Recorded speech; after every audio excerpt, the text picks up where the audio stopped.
بسم اللہ الرحمن الرحیم۔ صبح اتوار تھا، اس لیے آج میں خوب سونا چاہتی تھی۔ دن رات کی محنت نے مجھے تھکا دیا تھا۔ درمیانے طبقے سے تعلق رکھنے کی وجہ سے مجھے اپنے شوہر کے ساتھ دگنی محنت کرنی پڑتی۔ صبح سے رات وہ کام پر رہتے جبکہ میں گھر میں کپڑے سلائی کرتی تھی۔ میرے ساس اور سسر حیات نہ تھے، صرف میری دو نندیں ہی تھیں، بڑی نند فائزہ اور اس سے چھوٹی فضا۔ فضا لاؤبالی طبیعت کی مالک تھی، ہر وقت اپنی دوستوں کے ساتھ گھومتی پھرتی رہتی۔ میرے شوہر فضا پر مکمل یقین رکھتے تھے اور وہ ان کی لاڈلی بھی تھی۔ اس سے یہ آزادی تھی کہ وہ اپنی دوستوں کے ساتھ کہیں بھی آ جا سکتی ہے۔ لڑکوں کے بارے میں ہمارے گھر کے اصول نہایت سخت تھے۔ ہمیں کسی بھی غیر آدمی کے ساتھ ملنے یا بات کرنے کی اجازت نہ تھی۔ میری نند فائزہ فضا کے مقابلے میں نہایت سنجیدہ اور کم گول لڑکی تھی۔ میری شادی کے ان 2 سال میں اس نے مجھ سے دوستی کرنے کے لیے کئی جتن کیے، مگر میں نے کبھی اسے لفٹ نہ کروائی۔ میں اس سے دور بھاگتی تھی تاکہ اس کا سایہ بھی مجھ پر نہ پڑے۔ میں اس کی بات کا کم ہی جواب دیا کرتی تھی۔ فضا کے ساتھ میرا رویہ بہت اچھا تھا۔ فائزہ سے اکثر میں اپنے حصے کے کام کرواتی تھی، لیکن پھر بھی میں اس سے دوستی نہ کر پائی۔ میں اسے کبھی کبھی باتیں بھی سنایا کرتی تھی، مگر وہ کبھی امجد کو میری شکایت نہ لگاتی۔ ایک رات پیاس کی وجہ سے میری آنکھ کھلی۔ میرے شوہر امجد سو رہے تھے، سخت گرمی تھی اور پانی کچن میں موجود فریج میں تھا۔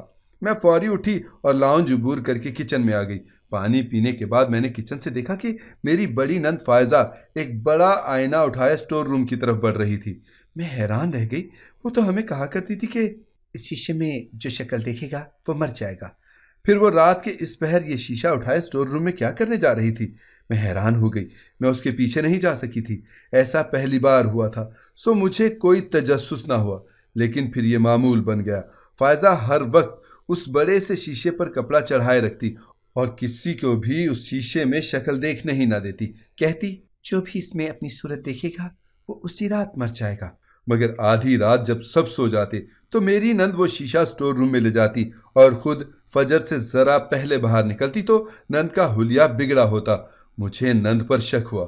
مجھے نہیں پتا تھا کہ وہ کب سے ایسا کر رہی ہے، شاید وہ کافی عرصے سے ایسا کر رہی تھی، لیکن مجھے معلوم ہی اب ہوا تھا۔ میں نے اس بارے میں کسی کو نہیں بتایا، لیکن اب میں نے امجد کو بتانے کا سوچا، کیونکہ میں کوئی رسک لینا نہیں چاہتی تھی۔ میں نے بات کرنے کی ٹھان لی۔ میں نے اس سے کہا مجھے فائزہ کے ارادے ٹھیک نہیں لگتے۔ امجد نے مجھ سے وجہ پوچھی تو میں نے انہیں سب بتا ڈالا جو میں نے اپنی آنکھوں سے دیکھا تھا، لیکن امجد نے یقین نہ کیا۔ انہوں نے کہا یہ تمہارا وہم ہے، وہ شیشہ واقعی خطرناک ہوگا کیونکہ میری بہن جھوٹ نہیں بول سکتی۔ امجد میری بات کی پرواہ کیے بغیر مجھے ڈانٹ کر کام پر چلے گئے۔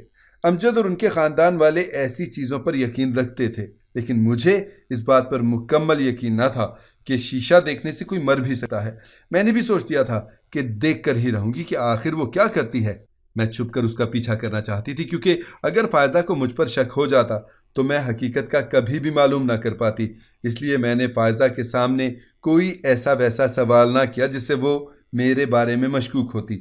امجد کی موجودگی میں یہ کام نہیں کر سکتی تھی کیونکہ ان کی نیند کچی تھی۔ اگر ان کو پتہ چلتا کہ میں ان کی بہن کی جاسوسی کر رہی ہوں تو وہ بہت برا مناتے۔ میں ان کے کہیں جانے کی دعا کرنے لگی اور اتفاق سے امجد کو 10 دنوں کے لیے کام کے سلسلے میں دوسرے شہر جانا تھا۔ امجد کی موجودگی میں یہ کام سر انجام دینا کٹھن تھا، سو میں ان کے جانے پر خوش تھی کہ چلو راز تک تو پہنچ پاؤں گی۔ جلدی جلدی میں نے انہیں رخصت کیا۔ میں پرجوش بھی تھی۔ ان کے جانے کے بعد میری آنکھ لگ گئی اور جب کھلی تو صبح ہو چکی تھی۔ میں نے فوراً اٹھ کر فائزہ کے کمرے کا رخ کیا، مگر وہ کمرے میں سو رہی تھی اور اس کا حلیہ بھی درست تھا۔ مجھے خود کے سونے پر غصہ آیا۔ میرا یہ دن ضائع ہو چکا تھا۔ کل پیچھا کرنے کا سوچ کر میں دوبارہ اپنے کمرے میں آ گئی۔ اگلے دن اللہ اللہ کر کے آدھی رات ہوئی، میں نے اسے اپنی آنکھوں کے سامنے کپڑے سے ڈھانپا ہوا شیشہ اٹھا کر اسٹور روم میں جاتے دیکھا۔ میں چھپ کر دروازے کے ساتھ کان لگا کر کھڑی ہو گئی۔ مجھے دھیمی دھیمی سرگوشیوں کی آوازیں آنے لگیں۔ مجھے چھوڑ کر مت جاؤ، پلیز مت جاؤ مجھے چھوڑ کر۔ میری نند رو رہی تھی۔ میرا دل تیز تیز دھڑکنے لگا۔ میں بھاگ کر کمرے میں آئی اور اپنے شوہر کو میسج کیا کہ فائزہ کے ساتھ اسٹور روم میں کوئی موجود ہے جس سے وہ باتیں کر رہی ہے۔ جواباً امجد نے مجھے ڈانٹ دیا اور کہا تم میری بہن پر الزام لگا رہی ہو۔ مجھے بہت غصہ آیا۔ مجھ سے زیادہ انہیں اپنی 2 ٹکے کی بہن پر بھروسہ تھا۔ میں یوں ہی راز جانے بنا نہیں رہ سکتی تھی۔ میں دوبارہ اٹھی اور اسٹور روم سے کان لگا کر کھڑی رہی۔ کبھی فائزہ کے ہنسنے کی آواز آتی تو کبھی رونے کی۔ دل میں فائزہ پر لان تان کرتی میں اپنے کمرے میں آ گئی۔ مجھے پتہ لگ چکا تھا کہ شیشے کا کوئی چکر نہیں تھا، بلکہ یہ تو کسی سے ملنے کا بہانہ تھا۔ کیا فائزہ برے کردار کی لڑکی تھی؟ میں یہی سوچتی رہی، ساتھ ہی میں یہ طریقہ بھی ڈھونڈ رہی تھی کہ کس طرح امجد کو میری بات کا یقین آ جائے۔ 5 دن مسلسل ایسا ہی ہوتا رہا۔ میں کان لگا کر اس کی باتیں سنتی اور پھر امجد کو بتاتی، پر وہ میرا یقین نہ کرتے۔ میری دوسری نند فضا کو کچھ بھی معلوم نہ تھا۔ میں نے یہ سب فضا کو بتانے کا سوچا، کیونکہ اگر وہ امجد سے بات کرتی تو وہ جھٹ سے سچ مان لیتے۔ فضا کو جب میں نے ساری بات بتائی تو اس نے مجھے بتایا، ایک دو بار میں نے بھی ایسا دیکھا ہے۔ مجھے بہت خوشی ہوئی اور میں نے اسے کہا، تم نا امجد سے بات کرنا۔ اس نے ایسا ہی کیا۔ فضا کے بتانے کے بعد امجد کو بھی فائزہ پر انتہائی غصہ تھا۔ وہ بھی سمجھ چکے تھے کہ فائزہ آئینے کے بارے میں جھوٹ بول کر ہماری آنکھوں پر پٹی باندھا کرتی تھی۔ اگلے دن پھر ایسا ہی ہوا۔ میں اب تنگ آ چکی تھی۔ جب میں فائزہ سے بات کرتی تو وہ آگے سے جھوٹ بولتی کہ وہ رات کو اٹھ کر کہیں نہیں جاتی۔ فضا نے بھی جب اس سے یہ سوال کیا تو اس نے صاف انکار کر دیا اور جھوٹی قسمیں بھی کھانے لگی۔ ساتھ ہی اس نے آنسو بھی بہائے۔ جب ہم نے اسے شیشہ لانے کو کہا تو وہ پھوٹ پھوٹ کر رو دی۔ میں نے آئینہ ڈھونڈنا چاہا تو وہ اس نے صندوق میں بند کر رکھا تھا۔ چابی وہ مجھے دے نہیں رہی تھی، اس لیے میں نے اس کو وارننگ دی، جب امجد آئیں گے نا تو ہی تمہارا راز کھلے گا۔ میری باتیں سن کر وہ مزید رونے لگی اور دوبارہ جھوٹ بولنے لگی۔ اس کے جھوٹ پر مجھے سخت غصہ آیا اور میں نے امجد سے فون پر جھوٹ کہا، امجد، میں نے فائزہ کے ساتھ اسٹور روم میں کسی لڑکے کو دیکھا ہے۔ یہ بات سن کر امجد کا خون کھول اٹھا۔ وہ بھی اس سے بدظن ہو چکے تھے۔ فضا نے بھی امجد کو مزید باتیں بتائیں۔ انہوں نے فیصلہ کر لیا تھا کہ اب فائزہ یہاں نہیں رہے گی۔ وہ ایسی گری ہوئی لڑکی کو یہاں رکھنے کے حق میں نہیں تھے۔ اس کے باوجود فائزہ باز نہ آئی۔ وہ روز رات کو اسٹور روم میں جاتی اور اندر سے دروازہ بند کر لیتی۔ میں نے امجد کو جلدی گھر آنے کا کہا۔ میرے اصرار پر وہ اگلے ہی دن گھر آ گئے۔ انہوں نے آتے ساتھ ہی فائزہ پر سوالات کی بارش کر دی۔ انہوں نے اسے بد کردار بھی کہا۔ میں کھری خوش ہوتی رہی کیونکہ مجھے اچھا لگ رہا تھا۔ جو مجھ سے جھوٹ بولتا ہے میں اسے تکلیف میں دیکھ کر خوش ہوتی ہوں۔ ایک بار پھر فائزہ جھوٹ بولنے لگی، میں رات کو کہیں نہیں جاتی۔ میں اس کے مسلسل جھوٹ بولنے پر حیران تھی۔ امجد بہت غصے میں تھے۔ کچھ سوچ کر میں انہیں کمرے میں لے آئی۔ میں نے ان سے کہا، دیکھیں امجد، آپ مجھے ایک موقع دیں، میں خود بات کی تہہ تک جانا چاہتی ہوں۔ انہوں نے مجھے اجازت دے دی۔ میں خوش ہو گئی اور اگلی رات کا انتظار کرنے لگی، لیکن اگلی رات پھر میں پتہ نہ لگا پائی۔ میں اندر جانا چاہتی تھی مگر اندر سے دروازہ لاک تھا۔ مجھے اندر سے فائزہ کی آوازیں آ رہی تھیں۔ میں نے فضا اور امجد کو اٹھایا اور ان سے کہا، اندر فائزہ کے ساتھ کوئی ہے۔ ان دونوں نے کان لگا کر سنا تو انہیں بھی آوازیں آنے لگیں۔ امجد کا چہرہ غصے سے سرخ ہو گیا۔ وہ دروازہ کھٹکھٹانے لگے مگر اندر سے کوئی آواز نہ آئی، نہ ہی کسی نے دروازہ کھولا۔ میں امجد اور فضا کو فائزہ کے خلاف مزید بھڑکانے لگی۔ وہ مکمل طور پر اس سے بدظن ہو چکے تھے۔ اسٹور روم میں ایک کھڑکی بھی تھی جو باہر کی طرف کھلتی تھی۔ جیسے ہی فائزہ نے کھولا دروازہ، اس کا حلیہ بگڑا ہوا تھا۔ اس کے بال بکھرے ہوئے تھے اور آنکھوں سے کاجل بہہ چکا تھا۔ وہ شیشہ کپڑے سے ڈھانپ کر باہر نکلی۔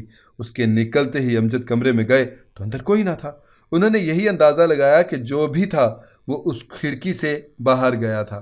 فائزہ ہم سے نظریں چرا کر کمرے میں چلی گئی اور اس شیشے کو صندوق میں رکھ دیا۔ میں اس کے پیچھے جانے والی تھی کہ امجد وہاں آ گئے۔ انہوں نے اس پر آتے ہی تھپڑوں کی بارش کر دی۔ انہوں نے کہا، تم نے ہمیں بیوقوف بنا رکھا تھا۔ میری بیوی سارا تمہارے بارے میں سچ کہتی تھی مگر تمہاری وجہ سے میں اس پر یقین نہیں کرتا تھا۔ آج تمہارا مکروہ چہرہ سب کے سامنے آ چکا ہے۔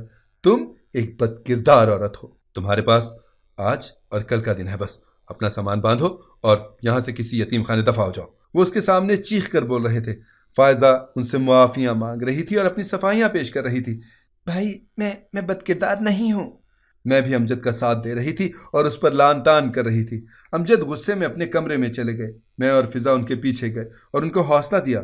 آپ نے جو کیا ہے ٹھیک کیا ہے۔ امجد نے اسے اس کے کیے کی سزا تو دے دی تھی مگر میں ابھی بھی اصلیت جاننا چاہتی تھی۔ میں ایک دن میکے جانے کا بہانہ بنا کر اسٹور روم میں ہی چھپ گئی۔ میں نے اپنی نند کا انتظار کرنا شروع کر دیا اور جو ہی نند رات کو کمرے میں آئی تو اس نے دروازہ لاک کیا اور ہاتھ میں پکڑے ہوئے شیشے پر سے کپڑا ہٹا دیا۔ میری جان نکل گئی کیونکہ اس میں تو نند کے اپنے شوہر اور بیٹے کی تصویر تھی۔ وہ اب سسکیوں سے رونے لگی۔ مجھے چھوڑ کر مت جاؤ، میرا بیٹا مجھے واپس کر دو، میں تمہارے بغیر نہیں رہ سکتی، مجھے طلاق مت دینا، میں تمہارے بغیر نہیں رہ سکتی، مجھے میرا بیٹا لوٹا دو، میں اپنے بیٹے کے بغیر مر جاؤں گی۔ وہ مسلسل روتے ہوئے بول رہی تھی۔ اس کے ہاتھ میں شیشہ نہیں تھا بلکہ ایک بڑی سی تصویر تھی